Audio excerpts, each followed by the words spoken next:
ভাইরা আমার, ইমানদারদের জন্য সুসংবাদ হলো আল্লাহ রাব্বুল আলামিন বলেছেন কোরআনুল কারীমের মধ্যে তিনি জানিয়েছেন, আল্লাহর হাবিব প্রিয় নবী সাল্লাল্লাহু আলাইহি ওয়াসাল্লামকে আল্লাহ তাআলা বলেন, কুল ইয়া ইবাদিয়াল্লাযীনা আসরাফু আলা আনফুসিহিম লা তাকনাতু মির রাহমাতিল্লাহ।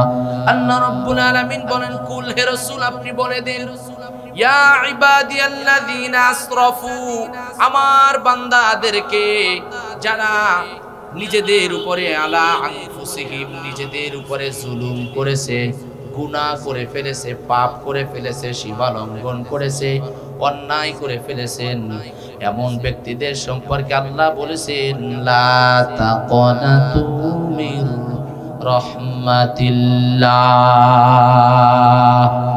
তোমরা নিরাশ হয়ো না, লা তাকনাতু মির রাহমাতিল্লাহ, কারণ ইন্নাল্লাহা ইয়াগফিরুয যুনুবা জামিআ।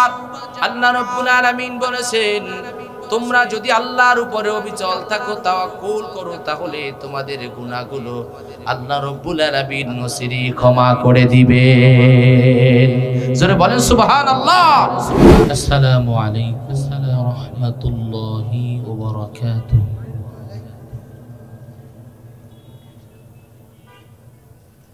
نحمده ونستعينه ونستغفره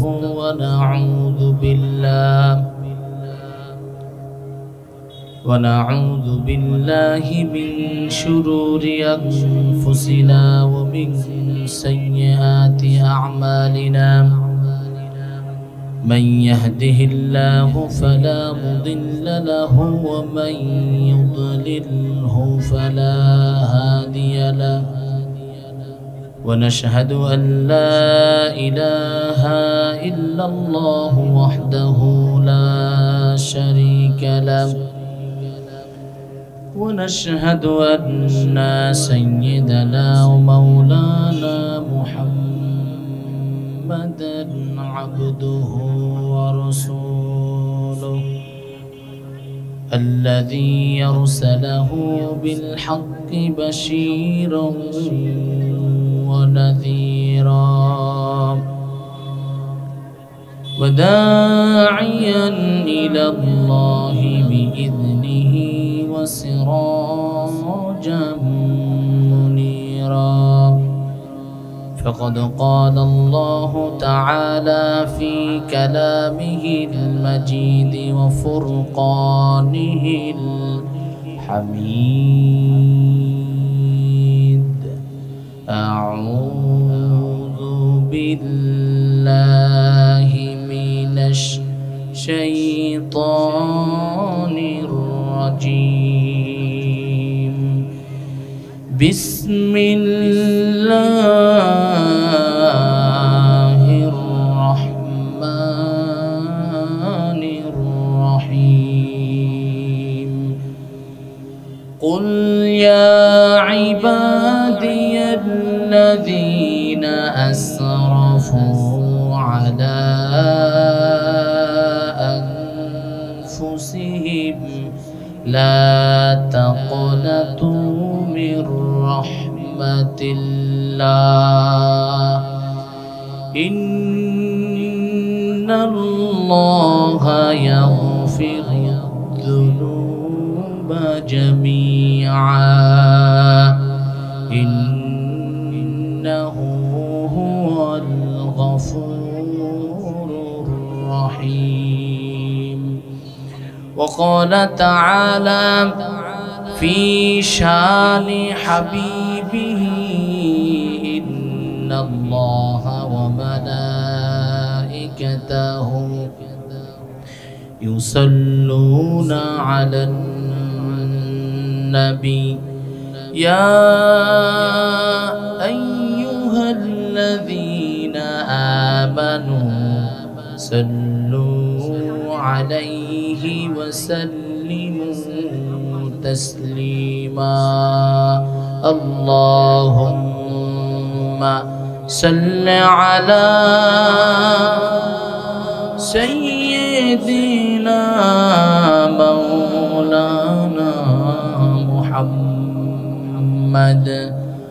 وعلى آل سيدنا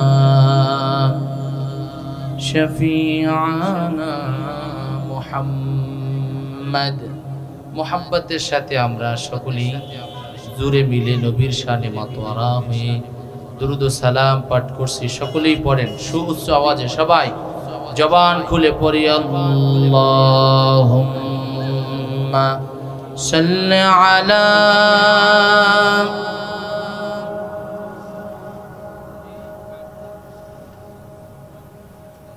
وعلى آل سيدنا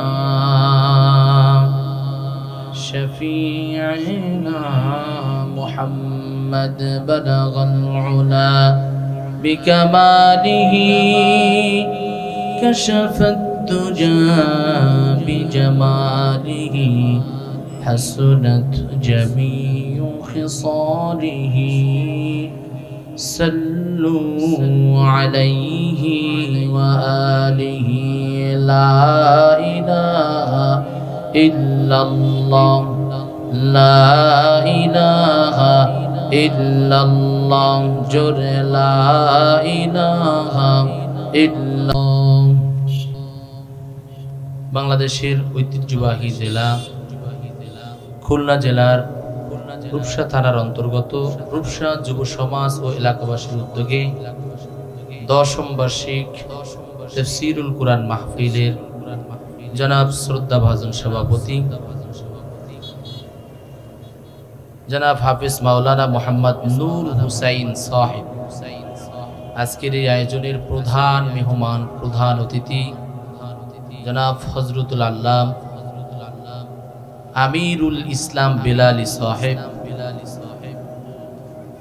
এরপরে আলোচনা পেশ করবেন জনাব মাওলানা নুরুল ইসলাম ফিরোজী সাহেব।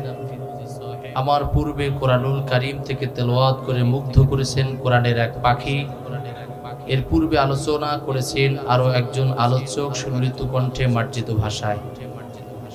আজকের এই যুব সমাজের তাফসীরুল কুরআন মাহফিলের আলোচনার সূচনায় সৃষ্টি জগতের মহান প্রতিপালক রব্বে কারিমের দরবারে আমরা সকলেই জুড়ে মিলে দিল খোলা শুকরিয়া আদায় করে সকলেই একই সাথে উচ্চ আওয়াজে জবান খুলে পড়ে নিচ্ছি কালিমাতুশ শুকুর আলহামদুলিল্লাহ। রব্বানা লাকাল হামদ হামদান কাসীরান তয়্যিবান মুবারাকান ফীহি ইয়া রাব্বি লাকাল হামদু কামা ইয়ানবাগি লিজালালি ওয়াজহিকা ওয়া আযীমি সুলতানিকা। আপনারা সবাই কেমন আছেন? রূপসার ভাইয়েরা কেমন আছেন আপনারা? ভালো থাকারই কথা। ভালো রাখার মালিক যিনি, তিনি কে? কেউ যেটা দেখে না সেটা দেখেন যিনি, তিনি কে? কেউ যেটা দেয় না সেটা দেয় যিনি, তিনি কে? এই কোরআনের মাহফিল তাফসীরুল কুরআন মাহফিলে আসার তৌফিক যিনি দিয়েছেন, চিল্লাইয়া বলেন তিনি কে? বিগত 1 বছর পূর্বে এখানে তাফসীরুল কুরআন মাহফিল হচ্ছিল, কোনো একটা কারণে এটা বন্ধ হয়ে গিয়েছিল, ঠিক কিনা বলে? বড় কষ্ট লেগেছিল। কোরআনের আলোচনা তো মানুষের হেদায়েতের জন্য, ঠিক কিনা বলে? মানুষের কল্যাণ যেই জিনিসে হয় সেই জিনিসে মানুষ বাধা দেয়, তারাও তো মানুষ, ঠিক কিনা বলেন? তবে যারা বাধার সম্মুখীন হয়, যারা কোরআনের কথা বলে, এরা মাজলুম হলেও পৃথিবীতে যতদিন বেঁচে আছে কোরআন থেকে এরা এক চুল পরিমাণও পিছপাও হবে না। যারা কোরআন প্রেমী, যারা ইসলাম প্রেমী, মুমিন, ঈমানদার, আল্লাহর প্রিয় বান্দা যারা, এরা কখনো নিরাশ হয় না, বিভ্রান্ত হয়। যদি হইতো তাহলে বিগত বছরে যে কোরআনের মাহফিল বন্ধ হয়ে গিয়েছিল, এবার আর এই মাহফিল হতো? ভাইরা আমার, আল্লাহর বান্দারা কখনো নিরাশ হয় না। আজকের আলোচনার বিষয় হচ্ছে ঈমানদার বান্দারা কখনো নিরাশ হয় না। কি হয় না? নিরাশ হয় না। কখনো বিচলিত হয়ে যায় না, বিভ্রান্ত হয়ে যায় না। ইমানদার বান্দারা তাওয়াক্কুল করে এক আল্লাহর প্রতি। চিল্লায় বলেন তিনি কে? আল্লাহ। জোরে বলেন আল্লাহু আকবার। আরো জোরে আল্লাহু আকবার। আকাশ বাতাস মুখরিত করে চিৎকার দিয়ে বলেন আল্লাহু আকবার। আল্লাহর উপর আমরা তাওয়াক্কুল। ভাইরা আমার, আল্লাহ রাব্বুল আলামিন বলছেন وَمَن يَتَوَكَّلْ عَلَى اللَّهِ فَهُوَ حَسْبُهُ। যারা আল্লাহর উপরে তাওয়াক্কুল করে, আল্লাহ রাব্বুল আলামিন বলছেন ফাহুয়া হাসবুহ, আমি তার জন্য যথেষ্ট হয়ে যাই। জোরে বলেন সুবহানাল্লাহ। মুমিন কখনো নিরাশ হয় না, বিচলিত হয়ে পড়ে না, সকল বাধা বিঘ্নতার উপরে সবর করে, ধৈর্য ধারণ করে, আল্লাহর ফয়সালার আগ পর্যন্ত ইমানদারেরা আল্লাহর প্রতি লড়ে। জোরে বলেন ঠিক কিনা? আল্লাহ রাব্বুল আলামিন বলছেন ইন্নামাল মুমিনুনা আল্লাযীনা ইযা যুকিরাল্লাহু ওয়াজিলাত قلوبهم وإذا تليت عليهم آياته زادتهم إيمانا وعلى ربهم يتوكلون। জোরে বলেন আলহামদুলিল্লাহ। ইমানদারেরা আলা রাব্বিহিম ইয়াতাওয়াক্কালুন, আল্লাহর উপরে তাওয়াক্কুল করে। ভাইরা আমার, ইমানদারদের জন্য সুসংবাদ হলো আল্লাহ রাব্বুল আলামিন বলেছেন কোরআনুল কারীমের মধ্যে তিনি জানিয়েছেন, আল্লাহর হাবিব প্রিয় নবী সাল্লাল্লাহু আলাইহি ওয়াসাল্লামকে আল্লাহ তাআলা বলেন কুল ইয়া ইবাদিয়াল্লাযীনা আসরাফু আলা আনফুসিহিম লা তাকনাতু মির রাহমাতিল্লাহ। আল্লাহ রাব্বুল আলামিন বলেন কুল হে রাসূল আপনি বলে দিন ইয়া ইবাদিয়াল্লাযীনা আসরাফু, আমার বান্দাদেরকে যারা নিজেদের উপরে আলা আনফুসিহিম, নিজেদের উপরে জুলুম করেছে, গুনাহ করে ফেলেছে, পাপ করে ফেলেছে, সীমা লঙ্ঘন করেছে, অন্যায় করে ফেলেছেন, এমন ব্যক্তিদের সম্পর্কে আল্লাহ বলেছেন লা তাকনাতু মির রাহমাতিল্লাহ, তোমরা নিরাশ হয়ো না, লা তাকনাতু মির রাহমাতিল্লাহ, কারণ ইন্নাল্লাহা ইয়াগফিরুয যুনুবা জামিআ।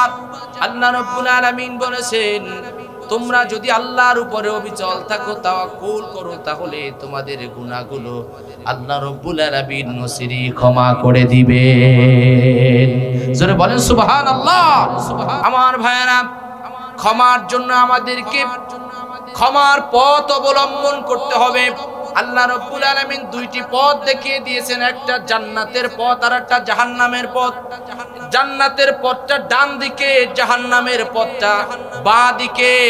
ডিসিশন আপনার, আপনি কোন পথে যাবেন আল্লাহ দেখিয়ে দিয়েছেন দুটো পথ।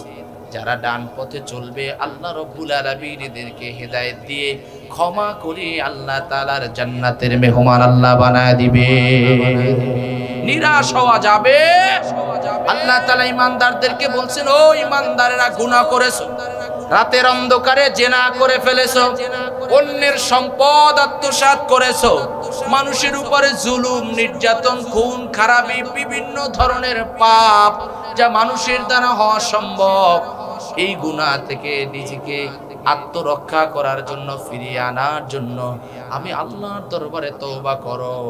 আমি আল্লাহ যেইভাবে তওবা করতে বলেছি, ফিরে আসার নির্দেশ দিয়েছি, একই নিয়মে যদি সেই পথ অবলম্বন করো, আমি আল্লাহ তাআলা তোমাকে মাফ করে জান্নাতি হিসেবে ঘোষণা দিয়ে দিব।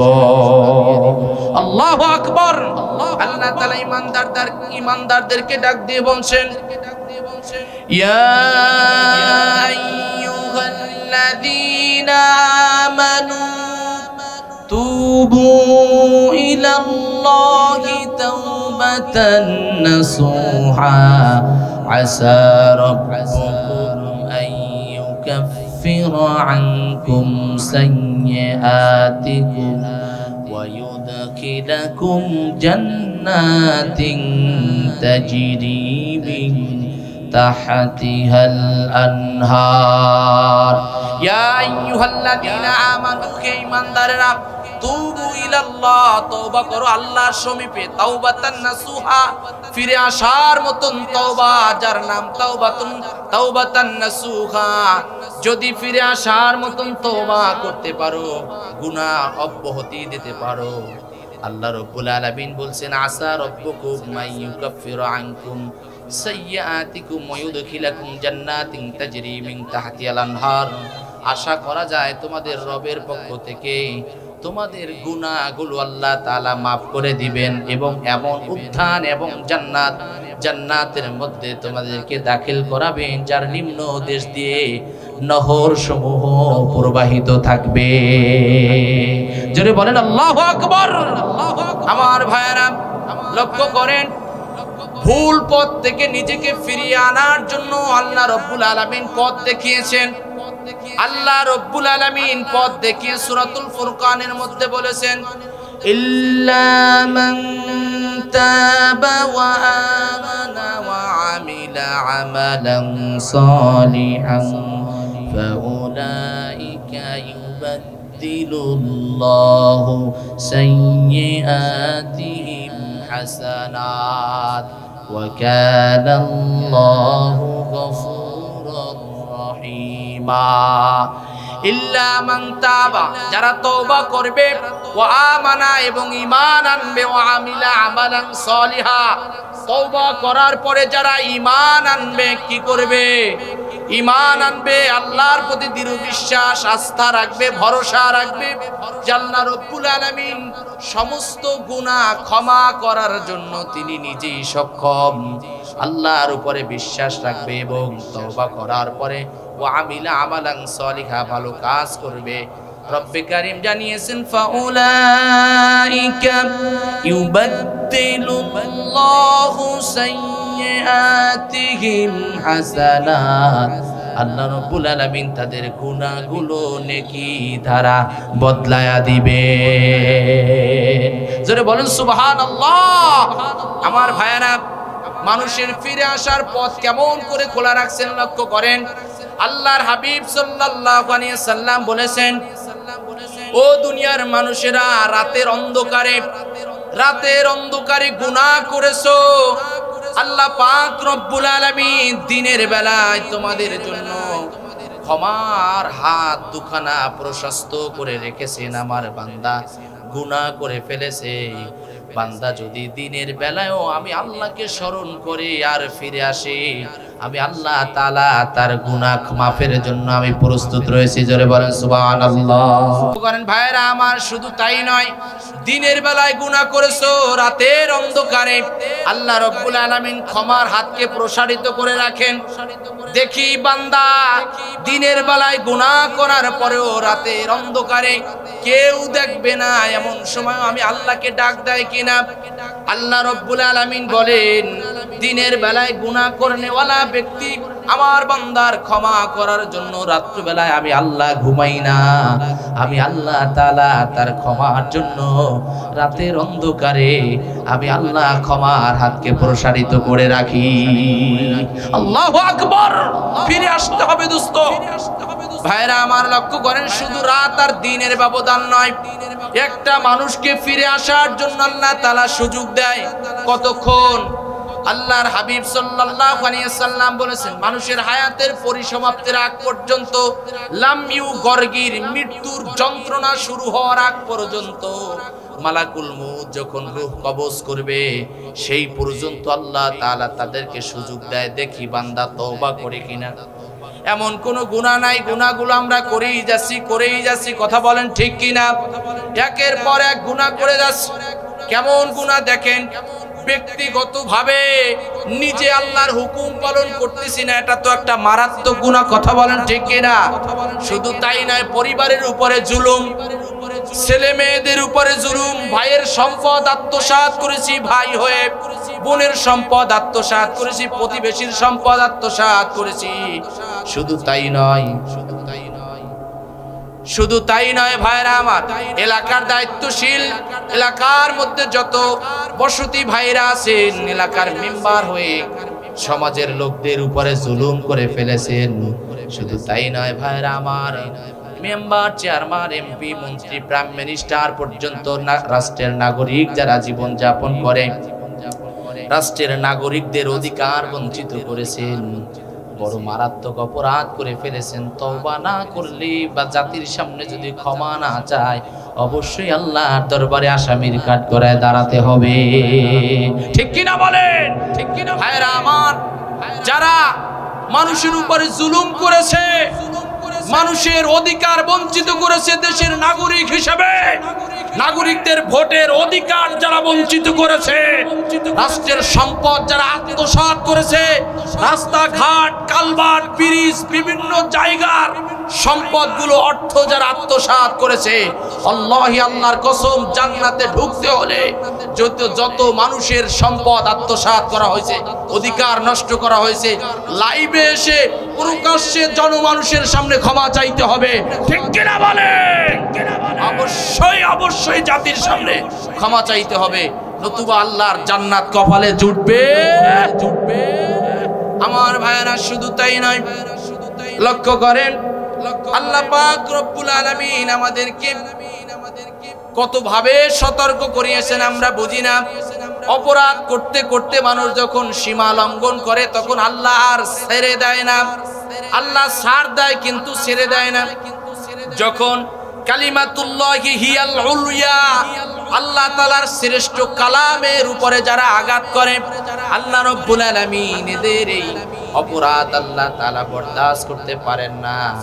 যার কারণে আমরা দেখেছি বিগত 16 বছর যাবত বাংলাদেশের বিভিন্ন তাফসীরুল কোরআন মাহফিলে বাধা বিঘ্নতা সৃষ্টি হয়েছে।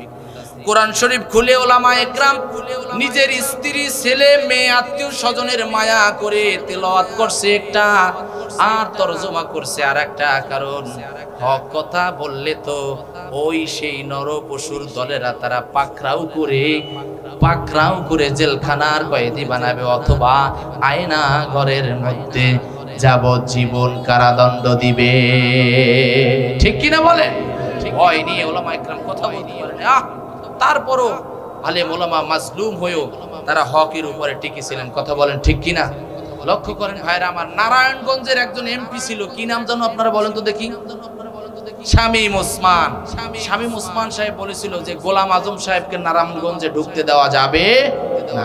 তিনি একটা সংবাদ সম্মেলন তৈরি করে তিনি ওই ওসি সাহেবরে বলেছিলেন, ওসি সাহেব আমার নামে একটা অগ্রিম মামলা তৈরি করেন, কারণ আমি গোলাম আজম সাহেবকে এই এলাকার মধ্যে ঢুকলে তাকে হত্যা করব। আল্লাহু আকবার। গোলাম আজম সাহেব জেলখানার মধ্যে বসে আল্লাহর ডাকে সাড়া দিয়ে তিনি দুনিয়া ছেড়ে চলে গেছেন। ঠিক কিনা বলেন? কিন্তু সেই নারায়ণগঞ্জের কুখ্যাত সন্ত্রাস, যে জালেমের তথ্য, জালেমের সিদ্ধান্তে মানুষের উপরে জুলুম করেছেন, আর নারায়ণগঞ্জে 1 ইঞ্চি জায়গা নাই। ঠিক কিনা বলেন? কোরআনের বিরুদ্ধে, ইসলামের বিরুদ্ধে যারাই অবস্থান নেবে, পৃথিবীর ইতিহাস থেকে তাদের নাগরিকত্ব আল্লাহ রাব্বুল আলামিন ক্যান্সেল করে দিবেন। ঠিক কিনা বলেন? ঠিক কিনা বলেন? আল্লাহ রাব্বুল আলামিন বলছেন, কোরআনের মাহফিলে বাধা দেওয়া তো কাফেরদের কাজ।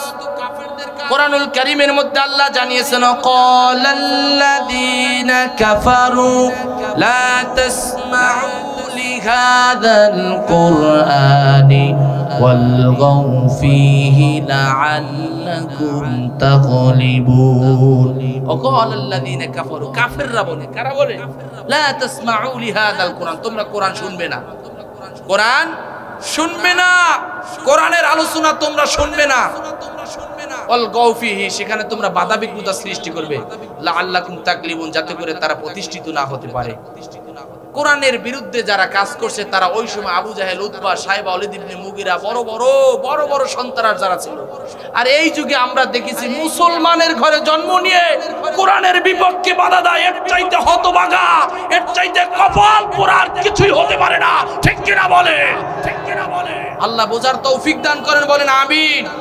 লক্ষ্য করেন ভাইরা, আল্লাহ রাব্বুল আলামিন বলছেন যারা কোরআনের ময়দানে বাধা দেয়, ওমান আ'রাদা আন যিকরি فإن له معيشة ضنكا ونحشره يوم القيامة أعمى যারা আল্লাহর কালাম থেকে মুখ ফিরিয়ে নিবে ফাইন্না লাহু মাঈশাতান দঙ্কা আল্লাহ রাব্বুল আলামিন কিয়ামতের ময়দানে এদের জীবনটাকে আল্লাহ তাআলা এই দুনিয়ার জীবনটাকে সংকীর্ণ করে দেবেন ওয়ানাহশুরুহু ইয়াউমাল কিয়ামাতি আমা এবং কিয়ামতের ময়দানে আল্লাহ তাআলা তাকে অন্ধ অবস্থায় উঠাবেন ক্বালা রাব্বি লিমা হাশারতানি আ'মা ওয়া ক্বাদ কুনতু বাসীরা কিয়ামতের ময়দানে অন্ধ এই ব্যক্তি পাপিষ্ঠ ব্যক্তি বলবে আল্লাহ তুমি কেন আমাদেরকে অন্ধ অবস্থায় উঠালে অথচ আমরা তো চক্ষুষ্মান ছিলাম কেন অন্ধ অবস্থায় উঠালে আল্লাহ তাআলা বলবেন ক্বালা কাযালিকা আতাতকা আয়াতুনা ফানাসিতাহা ওয়া কাযালিকাল ইয়াউমা তুনসা আল্লাহ রাব্বুল আলামিন বলবেন তোমাদের সামনে আমার আয়াতগুলো এসেছিল তোমরা সেটা অস্বীকার করেছিলে মুখ ফিরিয়ে নিয়েছিলে তাই আমি আল্লাহ তাআলার ক্ষমা ও রহমত থেকে আমি আল্লাহ তাআলার ক্ষমা ও রহমতের দৃষ্টি তোমার থেকে ফিরিয়ে নিলাম আল্লাহু আকবার শুধু অন্ধ অবস্থায় আল্লাহ উঠাবে না আল্লাহ রাব্বুল আলামিন কোরআনের বিরুদ্ধে অবস্থানকারীদের সম্পর্কে বলছেন দেখেন আল্লাহ রাব্বুল আলামিন বলছেন ইন্নাল্লাযীনা কাফারু বিআয়াতিনা সাউফা নুসলিহিম নারা আল্লাহ রাব্বুল আলামিন বলছেন যারা আমার আয়াতকে অস্বীকার করে মিথ্যা প্রতিপন্ন করে যারা অস্বীকার করেছে সাউফা নুসলিহিম নারা আমি তাদেরকে জাহান্নামের আগুনে জ্বালাবো কিতে পোড়াবে যারা কোরআনের বিরুদ্ধে কাজ করেছে তাদেরকে কিসে জ্বালাবে জাহান্নামের আগুনে বাদদালনাহুম জুলুদান গায়রাহা লিয়াযুকুল আযাব আল্লাহ রাব্বুল আলামিন বলছেন কুল্লামা নাদিজাত জুলুদুহুম জাহান্নামের মধ্যে ফেলানোর সঙ্গে সঙ্গে গায়ের গোশত চামড়াগুলো জ্বলসে যাবে পুড়ে যাবে বাদদালনাহুম জুলুদান গায়রাহা আল্লাহ তাআলা বলছেন যখন তাদের গোশতগুলো চামড়াগুলো জ্বলসে যাবে পুনরায় আবার আল্লাহ তাআলা তাদের চামড়া পরিধান করায় দিবে এই জন্য যে লিয়াযুকুল আযাব যাতে করে অপরাধের শাস্তি ভোগ করার জন্য উপযুক্ত শাস্তি ভোগ করার জন্য বারবার আল্লাহ তাদের গায়ে চামড়া পরিধান করায় দিবে ঠিক কি না বলেন কোন অপরাধটা করা হয়নি কোন এই অপরাধ থেকে যদি ফিরে না আসে কসম আল্লাহর ঈমানি মউত নসিব হবে ফিরে আসতে হবে আর ঈমানদারেরা যারা জুলুমের শিকার হয়ে জীবন যাপন করছে এদের ধারা টুকটাক ছোটখাটো যে গুনাহ যদি হয়ে থাকে আল্লাহর কাছে যদি তওবা করে আল্লাহ তাআলা তাদেরকে নিরাশ করবে ক্ষমা করে অবশ্যই তাদের এই শ্রম তাদের এই কষ্ট মুজাহাদার ফল আল্লাহর জান্নাত অবশ্যই আল্লাহ চিনি দান করবেন ঠিক কি না বলেন ঠিক কি আমার ভাইয়েরা লক্ষ্য করেন আল্লাহ রাব্বুল আলামিন মুমিনদেরকে প্রতিশ্রুতি দিয়েছেন ক্ষমার জন্য তোমরা ছোট ওয়াসারিউ ইলা মাগফিরাতিম মির রাব্বিকুম ওয়া জান্নাতিন আরদুহাস সামাওয়াতু ওয়াল আরদ উইদ্দাত লিল মুত্তাকিন আল্লাহু আকবার ওয়াসারিউ ছোট দৌড়াও ওয়াসারিউ তোমরা সবাই ছোট কোথায় যাবেন আল্লাহ রাব্বুল আলামিন বলছেন আল্লাহর পক্ষ থেকে ক্ষমা মাগফিরাত এবং জান্নাতের দিকে তোমরা ছোট আল্লাহর ক্ষমা নিয়ে জান্নাতে ঢোকো আর ওই জান্নাতের বিশালতা আল্লাহ তাআলা বলছেন ও জান্নাতুন আরদুহা ও জান্নাতিন আরদুহাস সামাওয়াতু ওয়াল আরদ যার বিশালতা আসমান ও জমিনের সমান জোরে বলেন সুবহানাল্লাহ আল্লাহু আকবার আর ওই জান্নাত আল্লাহ তাআলা তৈরি করেছেন তওবাকারীর তওবা কবুল করনেওয়ালা ব্যক্তিদের, এমন মুত্তাকিদের জন্য আল্লাহ তাআলা ওই জান্নাত তৈরি করছেন। জোরে বলেন সুবহানাল্লাহ। ওই জান্নাতে যেতে চাই এমন কে কে আছে দেখি? লিল্লাহে তাকবীর, লিল্লাহে তাকবীর, লিল্লাহে তাকবীর। আল্লাহ কবুল করেন, বলেন আমিন। লক্ষ্য করেন ভাইরা, গুনাহ থেকে নিজেদের ফিরে আসতে হবে। আমরা কেউ ভুলের ঊর্ধ্বে নয়, তবে ভুল থেকে আমাদের সংশোধন করতে হবে, ঠিক কিনা বলেন? নবীজি সাল্লাল্লাহু আলাইহি ওয়াসাল্লাম মক্কি জীবনে যখন তাওহীদের দাওয়াত দিয়েছেন, এক শ্রেণীর মানুষ তাকে বাধা বিঘ্নতা করেছেন, তাকে বাধা দিয়েছেন। আল্লাহর হাবিব কাফের পৌত্তলিকদের বাধার শিকার হয়ে সিরিয়ায় ভ্রমণ করেছেন, তায়েফ ভ্রমণ করেছেন। আল্লাহর হাবিব এক পর্যায়ে হিজরত করে তিনি মদিনায় গমন করেছেন।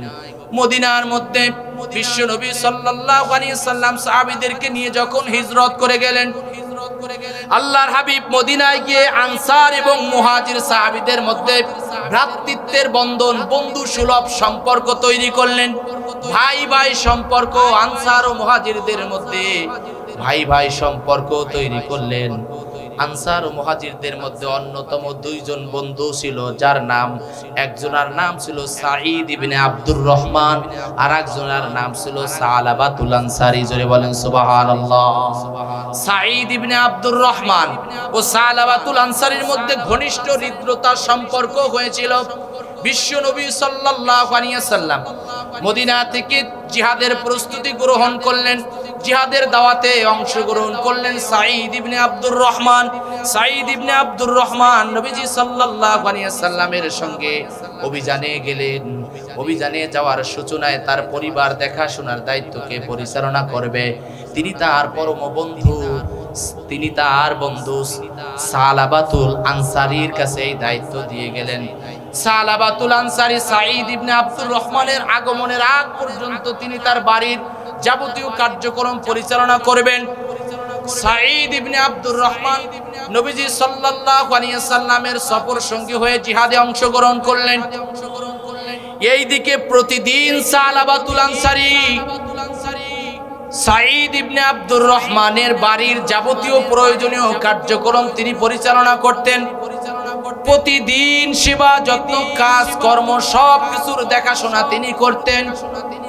সাঈদ ইবনে আব্দুর রহমানের অনুপস্থিতিতে সালাবাতুল আনসারী যখন তার পরিবারের দেখাশোনা করতেন, এমন সময় সালাবাতুল আনসারীকে ইবলিস ওয়াসওয়াসা দিয়ে তাকে বিশাল পরীক্ষার মধ্যে শামিল করলেন।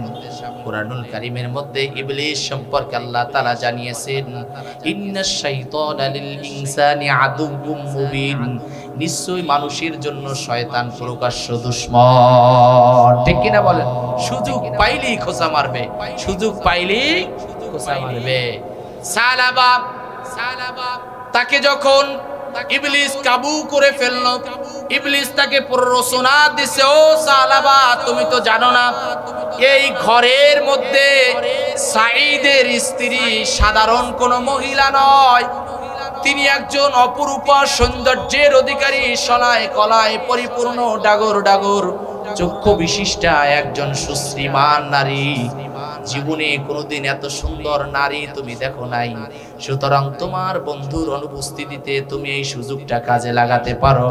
শয়তানের পাকড়াও, শয়তানের ধোকায় পড়ে সালাবা তিনি নিজে ঘরের দরজার পর্দা ফাঁক করে ঘরের ভিতরে ঢুকে সাঈদ ইবনে আব্দুর রহমানের স্ত্রীর হাত ধরে ফেললেন। তার স্ত্রী একজন পরহেজগার মহিলা ছিলেন। তিনি সালাবাকে বললেন, ও সালাবা আপনি কি আপনার বন্ধুর আমানতের খেয়ানত করছেন? আপনার বন্ধু তো জিহাদে অংশগ্রহণ করার জন্য গেছেন, আপনি কি আপনার বন্ধুর আমানতের খেয়ানত করছেন? এই কথা যখন সালাবার কানের ভিতরে ঢুকলো, হাত ছেড়ে দিয়ে চিৎকার দিয়ে ঘর থেকে বের হয়ে গেলেন। মদিনার পাহাড়ি এলাকায় পাগলের মতন পাহাড়ের অলিতে গলিতে ঘুরে বেড়ায় আর চিৎকার দিয়ে বলে, ইলাহি ইয়া ইলাহি, আমি পাপী, আমি গুনাহগার, তুমি ক্ষমাশীল, তুমি দয়াবান। আল্লাহু আকবার। লক্ষ্য করেন ভাইয়েরা আমার, রাস্তার পাশে জীর্ণ শীর্ণ পরিবেশে মস্তিষ্ক বিকৃত অসুস্থ দেহ নিয়ে যেভাবে পাগলগুলো অচেতন হয়ে ঘুরে বেড়ায় সালাবাতুল আনসারী মদিনার পাহাড়ি এলাকায় অলিতে গলিতে এইভাবে পাগলের মতন ক্ষুধার্ত ক্লান্ত শ্রান্ত শরীর নিয়ে ঘুরে বেড়াইতেছেন আর আল্লাহর কাছে ক্ষমা প্রার্থনা করছেন, বলতেছেন ইলাহি ইয়া ইলাহি, আমি পাপী, আমি গুনাহগার, তুমি ক্ষমাশীল, তুমি দয়াবান। ভাইরা আমার, যুদ্ধ অভিযান শেষে বিশ্বনবী সাল্লাল্লাহু আলাইহি ওয়াসাল্লাম সাহাবীদেরকে নিয়ে গাজী হয়ে মদিনায় ফিরে আসলেন। মদিনার উপকণ্ঠে যখন তিনি প্রবেশ করলেন, বিভিন্ন লোকেরা তাদের আত্মীয় স্বজনরা ওই হিজরতকারী যারা আসতেছিল তাদেরকে রিসিভ করার জন্য গেলেন, কিন্তু সাঈদ ইবনে আব্দুর রহমানের বন্ধু সালাবা আর ওখানে যায় নাই। সাঈদ ইবনে আব্দুর রহমান বাড়ি ফিরে এসে খোঁজ নিলেন। সাঈদ ইবনে আব্দুর রহমানের স্ত্রী বললেন, আপনার বন্ধু তিনি একজন নেককারিনী স্ত্রী ছিলেন, তিনি সব সত্য কথাগুলো তুলে ধরলেন। আপনার অনুপস্থিতিতে শয়তানের ওয়াসওয়াসায় পড়ে তিনি দরজা ফাঁক করে ভিতরে ঢুকে, পর্দা ফাঁক করে ভিতরে ঢুকে আমার হাত ধরেছেন। যখন আমি এই কথা বলেছি, এখান থেকে চিৎকার দিয়ে তিনি বের হয়ে গেছেন, আর কোনোদিন আমার এই বাসায় আসে নাই। খুঁজে দেখেন সে কোথায় আছে। সাঈদ ইবনে আব্দুর রহমান তাকে খুঁজতে বের হলেন। খুঁজতে খুঁজতে গিয়ে দেখেন মদিনার সেই পাহাড়ি এলাকার মধ্যে একজন পাগল, অচেতন, অসুস্থ দেহের অধিকারী মানুষ যেভাবে ধুল বালি মাখা অবস্থায় রাস্তার পাশে পড়ে থাকে, আর তিনিও একই সূরাতে ক্ষুধার্ত ক্লান্ত শ্রান্ত শরীর নিয়ে ওই পাহাড়ি এলাকার মধ্যে পাগলের মতন ঘুরে বেড়ায় আর বলে ইলাহি ইয়া ইলাহি, আমি পাপী, আমি গুনাহগার, তুমি ক্ষমাশীল, তুমি দয়াবান। আমার তা সাঈদ তার কাছে গিয়ে বললেন, দোস্ত আপনাকে নিতে এসেছি, আল্লাহর হাবিব করুণা এই সমস্যার একটা সমাধান তিনি বের করে দিবেন। তিনি বললেন, আমি যাব না, কারণ আমি আল্লাহর হাবিবের দিলে কষ্ট দিয়েছি, বন্ধুর আমানতের খেয়ানত করেছি, আল্লাহর হুকুম লঙ্ঘন করে ফেলেছি, আমি যাব না, আমি ওখানে যেতে পারি না। ভাইরা আমার, সাঈদ তাকে বুঝিয়ে সাথে করে রওনা দিলেন। সালাবা বললেন, আমি স্বাভাবিকভাবে যাব না, আমাকে নিতে হলে একজন অপরাধীকে যেভাবে দড়ি ধারা বেঁধে নিয়ে যায় আমাকে সেইভাবে নিয়ে যান। তাফসীরের কিতাবের মধ্যে লেখা হয়েছে তার মেয়ে খামসানাও একই সূরাতে তাকে নিয়ে গেলেন। সর্বপ্রথম আবু বকর রাদিয়াল্লাহু তাআলা আনহুর কাছে, ওমর রাদিয়াল্লাহু তাআলা আনহুর কাছে নিয়ে গেলেন। ওমর রাদিয়াল্লাহু তাআলা আনহু সব কিছু শুনে তাকে বিতাড়িত করে দিলেন। আবু বকর রাদিয়াল্লাহু তাআলা আনহুর কাছে গেলেন, তিনিও তাকে বিতাড়িত করে দিলেন। আলী রাদিয়াল্লাহু তাআলা আনহু রাসূল সাল্লাল্লাহু আলাইহি ওয়াসাল্লামের জামাতা, তার কাছে গেলেন, তিনিও তাকে বিতাড়িত করে দিলেন। এক পর্যায়ে সিদ্ধান্ত নিলেন, এই পৃথিবীর মধ্যে আর একটা মাত্র দরবার আছে, হয়তো ওই জায়গায় গেলে একটা সমাধান পাওয়া যাবে। সবাই সিদ্ধান্ত নিয়ে, তার মেয়ে, বন্ধু এবং উপস্থিত যারা ছিল সিদ্ধান্ত নিয়ে রাসূলের দরবারে হাজির। আল্লাহর হাবিব সালাবাকে দেখে তিনি ইরশাদ করলেন, বলে উঠলেন, সালাবা তুমি তো আমাকে জাহান্নামের কথা স্মরণ করিয়ে দিলে। সালাবা বললেন, ইয়া রাসূলুল্লাহ, আমি তো অপরাধ করে ফেলেছি, আমার কোনো তওবার পথ খোলা আছে কিনা, আপনি আমাকে মেহেরবানি করে তওবা পড়িয়ে দিন। বিশ্ব নবী বললেন, তুমি তোমার বন্ধুর আমানত খেয়ানত করছো, তুমি আল্লাহর হুকুম লঙ্ঘন করেছো, সুতরাং ক্ষমার কোনো দরজা তোমার জন্য খোলা নাই, আমার দরবার থেকে বের হয়ে যাও। যখনই আল্লাহর হাবিব তার দরবার থেকে বের করে দিলেন, লক্ষ্য করেন ভাইরা আমার, সালাবাতুল আনসারীকে যখন আল্লাহর হাবিবের দরবার থেকে বের করে দিলেন, সালাবার কন্যা বললেন, ও আমার বাবা, আজ থেকে তুমি আমার বাবা নও, তুমি আমাকে আমি তোমার কন্যা হিসেবে তুমি কখনো পরিচয় দিবে না, আর তুমি যে আমার বাবা এই পরিচয় আমি আর দিব না। একটা পর্যায়ে যখন এই চুক্তি হয়ে গেল, তার কন্যা বলল, যতক্ষণ পর্যন্ত রাসূলুল্লাহ সাল্লাল্লাহু আলাইহি ওয়াসাল্লাম ও সাহাবীদের অন্তর জয় করতে না পারবে, তাদেরকে সন্তুষ্ট করতে না পারবে, ততক্ষণ পর্যন্ত তুমি আমার বাবা এই পরিচয় আমিও কাউকে দিব না। ভাইরা আমার, সালাবা এই কথা শুনে চিৎকার দিয়ে তিনি দৌড় মারলেন পাহাড়ি এলাকার মধ্যে। তিনি পাহাড়ি এলাকার মধ্যে দৌড় মেরে জঙ্গলের অলি গলিতে ঘুরে, পাহাড়ি এলাকার মধ্যে ঘুরে আর আল্লাহকে ডাকে, বলে ইলাহি ইয়া ইলাহি। ওমর ইবনুল খাত্তাব রাদিয়াল্লাহু তাআলা আনহুর কাছে গিয়েছিলাম, আমাকে বিতাড়িত করে দিয়েছে, বের করে দিয়েছে। আবু বকরের কাছে গিয়েছিলাম, তিনিও আমাকে বের করে দিয়েছেন। আলী রাদিয়াল্লাহু তাআলা আনহুর কাছে গিয়েছিলাম, তিনিও আমাকে বের করে দিয়েছেন, নিরাশ করেছেন। আপনার প্যারা নবী, আমার প্যারা রাসূলের কাছে গিয়েছিলাম, তিনিও আমাকে তার দরবার থেকে বের করে দিয়েছে। সব জায়গা থেকে নিরাশ হয়ে আল্লাহ আল্লাহ, তুমি আমার মালিক, আকাশ ও জমিনের মালিক, আর আমি তোমার গোলাম, তোমার দরবারে হাজিরা দিয়েছি। আল্লাহ, তুমি যদি আমাকে ক্ষমা করে দাও, আমার চাইতে ভাগ্যবান খুশি আর কেউ হতে পারে না। আর তুমি যদি আমাকে আযাব দাও, ক্ষমা না করো, আমার চাইতে কপাল পোড়া পৃথিবীতে আর কেউ না। এমন ভাবে যখন অলিতে গলিতে বসে তিনি চিৎকার করতেছিলেন, আল্লাহর কাছে ক্ষমা প্রার্থনা করতেছিলেন, আল্লাহ রাব্বুল আলামিন তিনি জিবরিলকে পাঠায় দিলেন বিশ্ব নবীর কাছে। জিবরিলকে বললেন, ও জিবরিল, আমার নবীকে গিয়ে বলো। কি বলেছিল লক্ষ্য করেন। জিবরিল এসে রাসূলুল্লাহ সাল্লাল্লাহু আলাইহি সাল্লামকে বললেন, আল্লাহ জানিয়েছেন কি এই আকাশ ও জমিন সৃষ্টি জগৎকে কি আপনি সৃষ্টি করেছেন?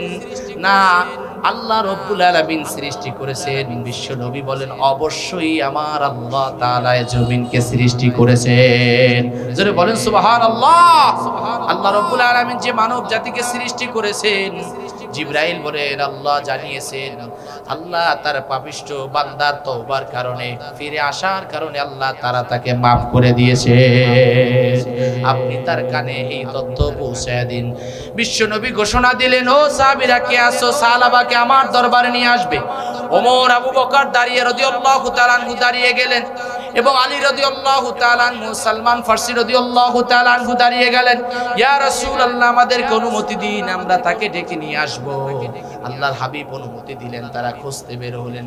খুঁজতে খুঁজতে তারা গিয়ে দেখেন, প্রিয় ভাইরা, পাহাড়ি এলাকার মধ্যে কৃষি কাজ করে এমন কৃষক ভাইরা,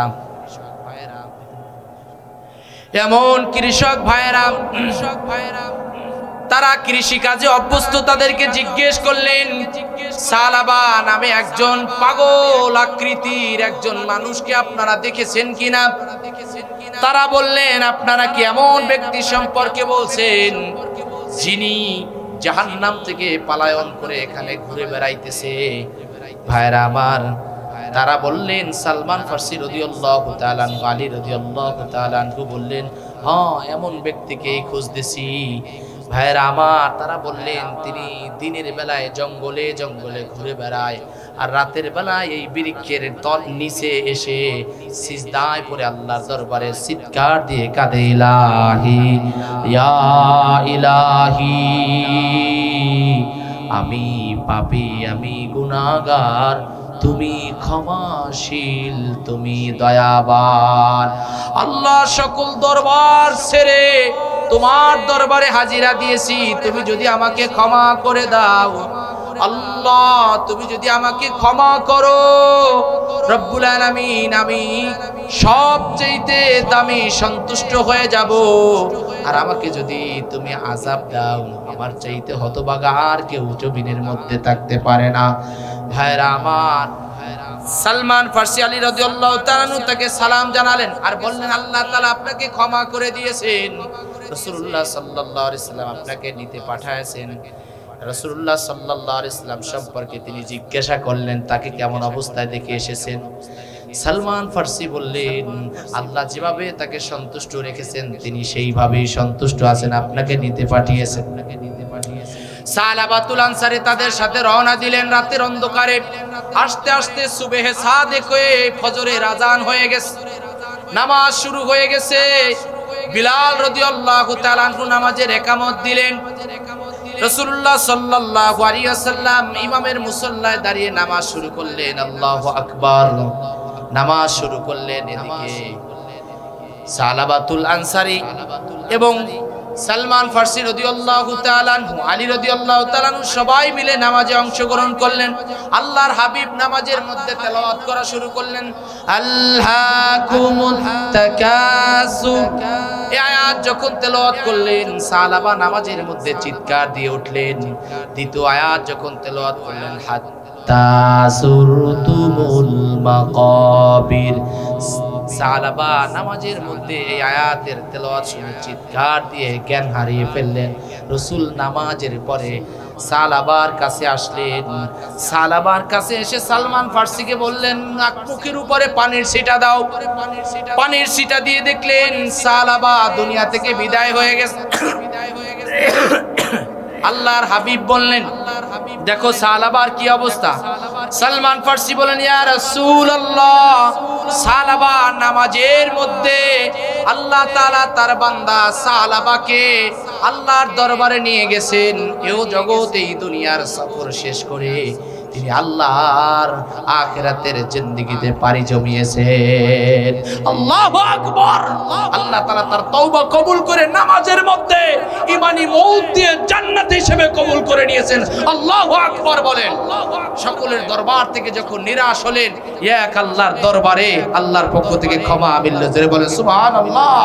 ওয়াসারিউ ইলা মাগফিরাতিন মির রাব্বিকুম ওয়া জান্নাতিন আরদুহাস সামাওয়াতু ওয়াল আরদ উইদ্দাত লিল মুত্তাকিন। আল্লাহ বলেন ছোট ছোট ছোট তোমরা দৌড়াও আল্লাহর পক্ষ থেকে ক্ষমা এবং জান্নাতের দিকে, যার পরিধি আকাশ ও জমিনের সমান। আল্লাহ আমাদের সেই জান্নাতের দিকে যাওয়ার তৌফিক দান করেন, বলেন আমিন।